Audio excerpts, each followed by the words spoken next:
Добър ден. Казвам се Васил Киров, от Ямбол съм, на 59 години. И преди 2 години правих операция от ингвинална херния от дясната страна, която впоследствие се оказа, че е неуспешна и се наложи да се направи повторна операция.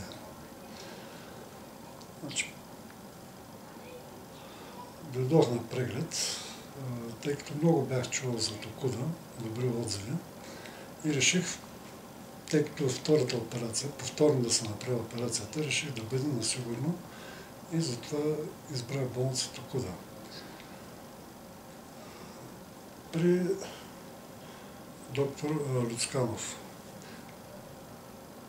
планирах и операцията, повторната операция, преди, значи на 31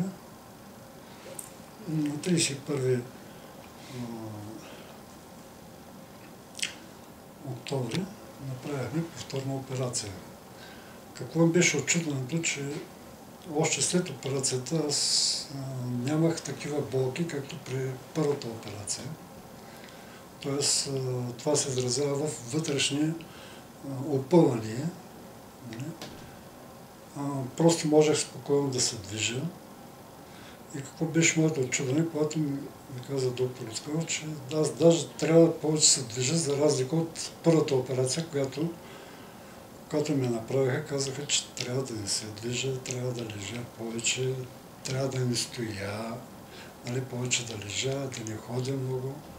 Значи пълна противоположност от това, което ми беше казано при първата операция. И вече след още на първия ден започвах да ходя, нямаше никакъв проблем с операцията. Даже, аз още веднъж казвам, просто много се отчудих как така нямам никакво опъване. Аз съм прекарал една тежка операция 2003 година от язва на дванадесетопръсника. Имам спомен, че поне 3-4 месеца имах опъвания от вътрешната страна. Знаете, че това е една сериозна операция. А тук, при повторната операция от хернията нямах никакво опъване, за разлика от първата. Мисля, че не съм направил грешка, като съм избрал болница Токуда и доктор Люцканов. Препоръчвам на всеки, който е прекарал поне една операция, да опита тук и сам ще се убеди, че това, което казвам, е наистина така.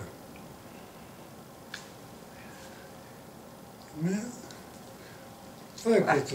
Благодаря. Мога ли да го снимам това, да го публикувам? Да, мога да го публикувам. Да. Добре. Много ви благодаря. Също, да. Благодаря.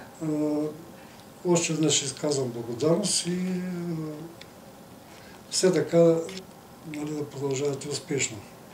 Благодаря.